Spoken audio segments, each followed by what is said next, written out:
Hey everyone, it's Simon from Higher Plane Games. Hope you're all having a great day. Today we're taking a look at Nanuleu. Nanuleu.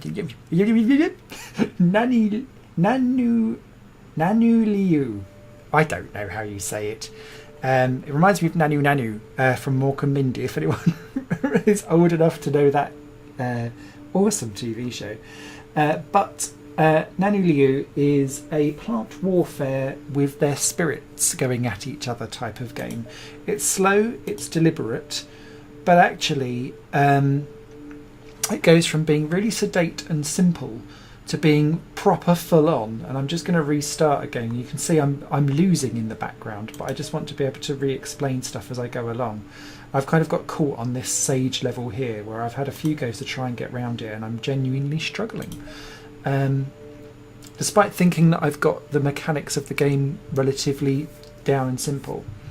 So each map is completely different every single time you play, which is interesting because there's only 9 levels at the moment, or 9 challenges, or 9 steps of difficulty, should I say. And you get more and more introduced as you go along, essentially. But you start off with this being your home planet, and you effectively plant your roots of your initial tree out to try and sort things out. You then gather resources, that's over in the top left hand side, and each time you plan either a route or something like that, then your resources obviously dwindle down, and you've got life, water and mineral, essentially is what they are. And the idea is that you continue to grow out from your tree and stop these enemies coming along and basically eating up your world is what we're looking at doing. Now you can grow something called protector trees, which you use to protect your 4 pillars, although they don't necessarily explain what these 4 pillars are and what they do. You get an extra Steam achievement for managing to protect all 4, so why not? But you're essentially in continuous trade-off because you've got this little bar up on the top which is going to reset every time a new enemy appears. And initially they'll appear around the 4 pillars, but in later levels, in the one that I'm struggling at, they're coming from all angles, and so you're really having to be very strategic in your network into where you're going to place stuff in the future, and what resources you're going to play out and why. Now your protector trees, as you can see, will shoot incoming spirits as they come through, and you can zoom right in to get real up and close. And I really like the way how the graphics are done for this game. It's simple, it's minimalist, but it really does the job in what it's trying to sell. You can see the map grows every time new things come along, which is handy. Now I'm going to get that first life thing there, and whenever you hit a life tree, it evaporates and kills everything in sight, which is quite handy. You can do that strategically, but in this particular game at the moment I'm not struggling massively, so I'm gonna just grab it so you can see. The placements of the life trees and the minerals and the waters seem to be randomly generated each time you go into a level as well. So sometimes you'll find that actually you're waiting on a mineral or a water supply because you're going to want to try and get them both up and running as quickly as possible, essentially. Let's get one of these in here. It's quite handy. And that's quite nice actually. They've stuck 2 trees on that side as opposed to opening up a 3rd avenue for me to get even more worried about. So we seem to be behind on water, so I'm going to go for a water one next, if I can. Let's grab that mineral one there. And I think we'll stop for a minute just to see where this next enemy is coming in from. Because if it's from this side, then I'll grow another protector tree. If it's from a different side, I'm going to look at how I'm going to need to build out my roots. A different side, bugger. Well, I'm going to go for a second tree there anyway. And you can see they start sending some bigger spirits, what will happen essentially is that those bigger spirits will try and infect your tree, and they'll stay inside it and wear down the health, whereas the smaller ones will fire things at you.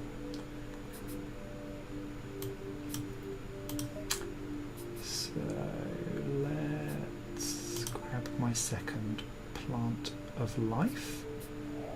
That will erase everything, which is quite handy.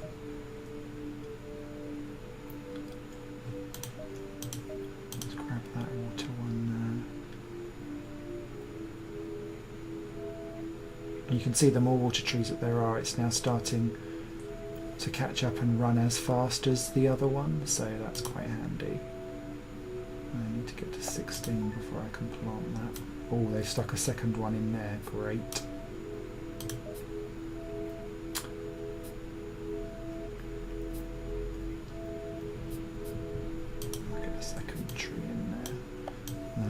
And then at least I feel comfortable leaving that bit alone. I'm assuming that when this one opens up, yep, a fourth enemy has arrived, and that's all that we're going to have for this. The bar is now gone, so we now know that there's not going to be like ones over here and ones over here. So they're kind of going at my trees a little bit there. Okay, so I'm going to be a bit strategic and try and map out to get some of my resources in the flow of where we're going for this protector tree. But we need to be able to get up to 20.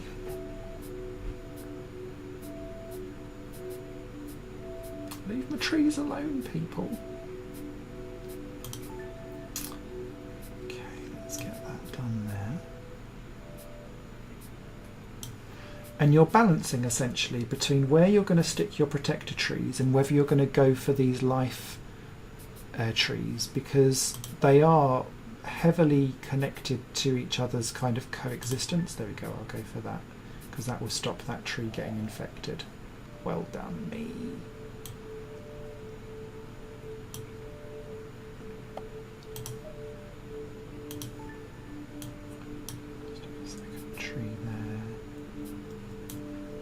There's 3 over here now, so I'm going to stick in a third tree there, because we're going to need all the tree love that we can get, and that's only, it's going to take 24 to get. Fair enough. But what will happen is that when we've got our 4 trees of life, essentially, we will then have the ability to plant trees of war, for want of a better phrase for it. Let's get a third one in there as well. Just because these big ones are buggers, because they'll infect the tree and kill it quite quickly.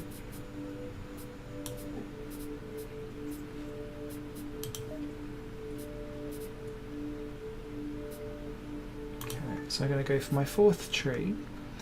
That will then spark these wonderful waves, and I can now create war trees.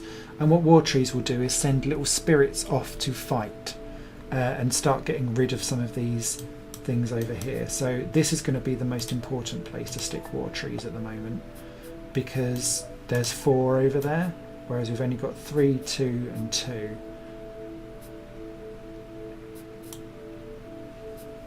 And I'm still interested in trying to get resources up and going where I can, because A, I'm claiming some of the map, but B, it's going to also speed up the resource pool that I've got. So now I can kind of go nuts and just be like, right, grab everything. And then I'm going at full resource. And there we go, there's my first little one, he's off and away. Let's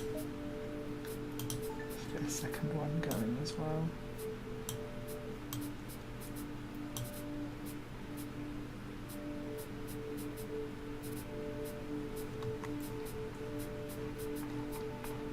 Now at the moment, at least with the current stuff that I've got, I don't see any way of making them go faster in reproducing new spirits to basically kick ass with.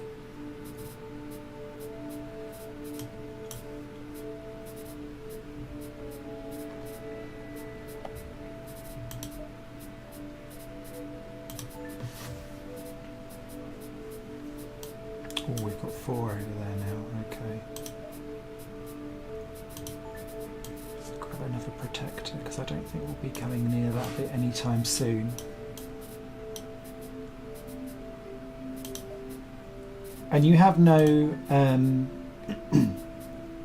say over where the spirits are going, but if you plant them near to something that they're going to attack, the computer AI seems to guide them in that direction, so that's quite handy. And they'll gang up en masse as well, which is quite nice. So let's get a second one there, let's get another one in there. And it's essentially, this level's quite forgiving, and it's given me enough time to be able to get to this point where very quickly the tide of war turns in your favour, because we're getting resources, we're rebuffing what's going on around us, and we're able to fight back the ongoing battle that's going to be happening down here. I may have picked the wrong side to go for.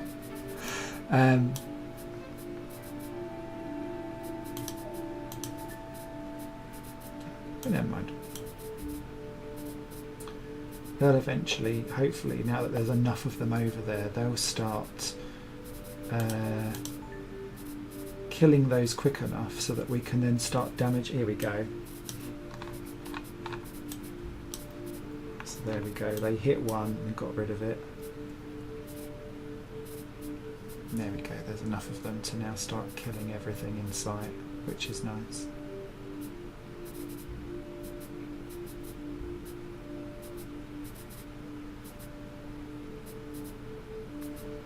That bit's gone, and there you go, they're all instantly like, right, where are we off to next, chaps?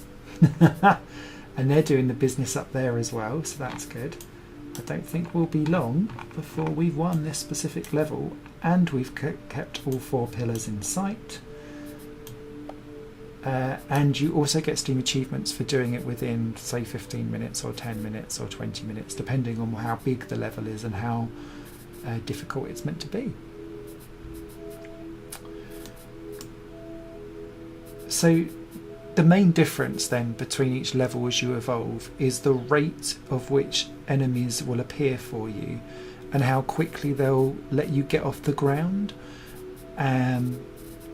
which then starts to sway, and obviously where resources are placed as well, because if you're in a really disparate space where resources are like all over the shop, then you're spending so much in your resources to get to where you need to go that you then can't spend your resources upgrading upgrading to life trees and stuff like that. And that's where the real challenge from Nanuleu comes from.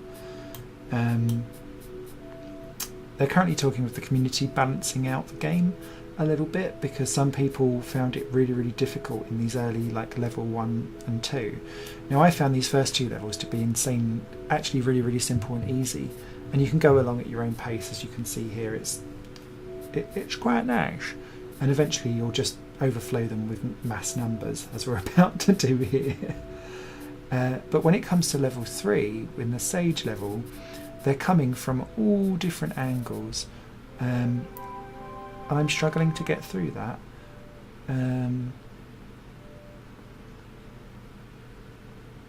Which is fine by me, because I feel like I understand the mechanics, but there's like a brutality in understanding what bits you need to sacrifice for you to be able to be strong and hold yourself on, essentially. An evasion and counter-attack are like more extreme versions of stuff. So I feel like I've only just scratched the surface with Nanuleu. Even though it's a very simple game with simple mechanics, there's plenty of fun to be had. So I hope that intrigues people. Disclaimer, I was given a copy of this game to review, but I'd actually was going to pop it onto my wish list when I saw it on Steam anyway. So thank you so much to the developer for sending across a copy. I'm giving it 2 hearty thumbs up. It's only about £1.70, something like that. So nice and cheap. In the options as well, you can see that it's been built for PC and for touch screen, so you can flip between the two, so that's quite nice. And yeah, aesthetically pleasing tactical tree war. What more could you want? Thanks for watching everyone, and hope you stay tuned for another video on Higher Plane Games. Bye for now.